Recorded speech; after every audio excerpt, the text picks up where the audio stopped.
Assalamualaikum warahmatullahi wabarakatuh. Perkenalkan, saya Zikrila Mayuli Hopi, mahasiswa Fakultas Kedokteran Universitas Riau angkatan 2020. Di sini saya akan menjelaskan bentuk sediaan obat untuk memenuhi tugas praktikum farmakologi. Bentuk sediaan obat terbagi menjadi 3, yaitu bentuk sediaan obat padat, bentuk sediaan obat cair, dan bentuk sediaan obat setengah padat. Baiklah, untuk sediaan obat padat di sini ada tablet, kapsul, dan pulvis. Keuntungan dari bentuk sediaan obat tablet ini, yang pertama memiliki ketepatan dosis tiap tablet atau tiap unit pemakaian. Yang kedua, lebih stabil dan tidak mudah ditumbuhi mikroba karena dalam bentuk kering dengan kadar air yang rendah. Yang ketiga, mudah dibawa kemana-mana. Yang keempat, mudah diidentifikasi dengan memberi tanda atau logo. Yang kelima, tersedia dalam berbagai tipe. Yang keenam, dibandingkan dengan kapsul, tablet lebih sulit untuk dipalsukan. Dan kerugiannya, yang pertama, bahan aktif dengan dosis yang besar dan tidak kompatibel, sulit dibuat tablet. Yang kedua, sulit untuk memformulasikan zat aktif yang sulit dibasahi dan tidak larut, serta disolusinya rendah. Yang ketiga, jumlah zat aktif dalam bentuk cairan yang dapat dijerat ke dalam tablet sangat kecil.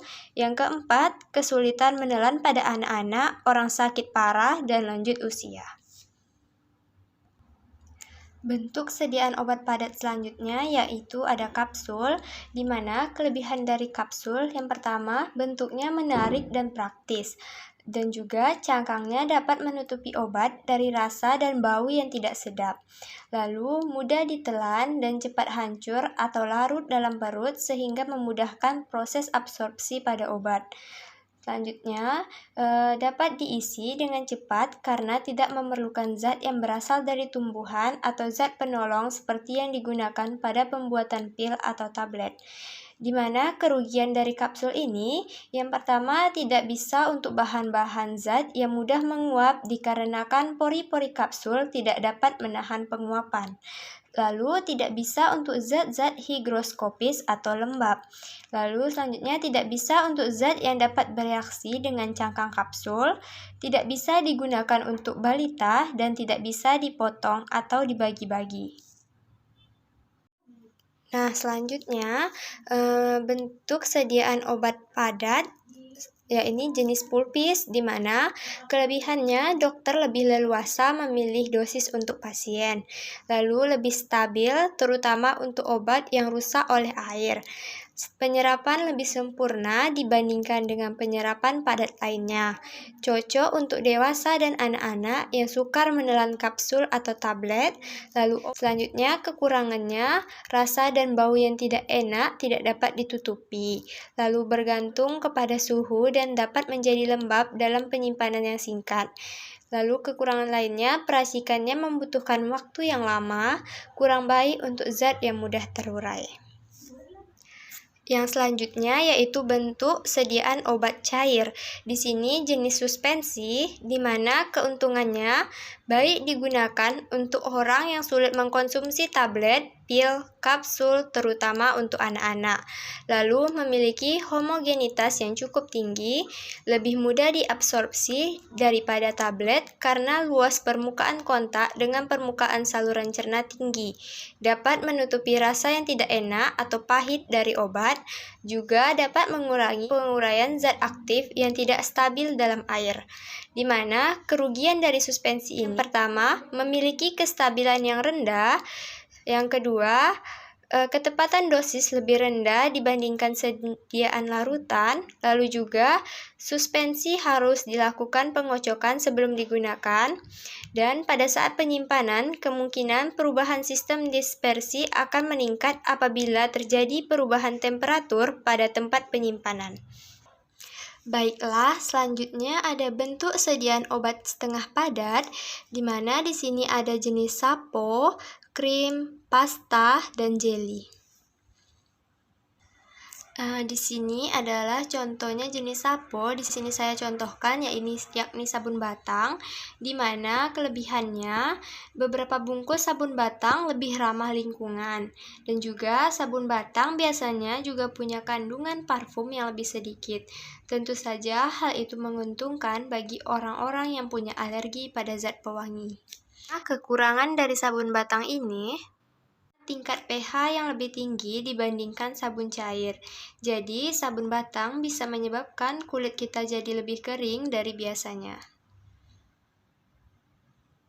Selanjutnya ada jenis krim, di mana keuntungan dari krim ini yang pertama mudah menyebar rata, lalu praktis, mudah dibersihkan atau dicuci, cara kerja berlangsung pada jaringan setempat, tidak lengket, memberikan rasa dingin, digunakan sebagai kosmetik, bahan untuk pembuatan topikal juga diabsorpsi tidak cukup beracun. Lalu di mana ada kerugian dari krim ini? Yang pertama, susah dalam pembuatannya karena pembuatan krim harus dalam keadaan panas. Mudah pecah disebabkan dalam pembuatan formulanya tidak pas, mudah kering dan mudah rusak karena terganggu sistem campuran terutama disebabkan oleh perubahan suhu dan perubahan komposisi disebabkan perubahan salah satu fase secara berlebihan. Selanjutnya ada jenis pasta. Keuntungan dari pasta ini yang pertama mengikat cairan sekret eksudat, lalu yang kedua tidak mempunyai daya penetrasi gatal dan terbuka sehingga mengurangi rasa gatal lokal. Yang ketiga lebih melekat pada kulit sehingga kontaknya dengan jaringan lebih lama, lalu konsentrasi lebih kental dari salep. Daya absorpsi sediaan pasta lebih besar dan kurang berlemak dibandingkan dengan sediaan salep, di mana pasta ini memiliki kerugian karena sifat pasta yang kaku dan pada umumnya tidak sesuai untuk pemakaian pada bagian tubuh yang berbulu, dapat mengeringkan kulit dan merusak lapisan kulit epidermis, dan juga dapat menyebabkan iritasi pada kulit. Selanjutnya yakni jenis jelly.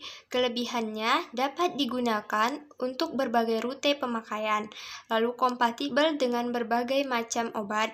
Gel yang mengandung enhancer pada umumnya digunakan sebagai antiinflamasi, mudah digunakan dan cepat menimbulkan efek terapi. Di mana kekurangan dari sediaan gel yang pertama banyak mengandung air yang berpotensi terkontaminasi oleh mikroba.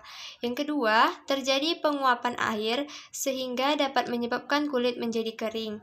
Yang ketiga, dengan menggunakan bahan pembentuk gel atau gelling agent, organik dapat menjadi sumber nutrisi mikroba sehingga memiliki potensi sebagai media pertumbuhan mikroba. Itulah tadi beberapa bentuk sediaan obat. Sekian dari saya, semoga bermanfaat. Assalamualaikum warahmatullahi wabarakatuh.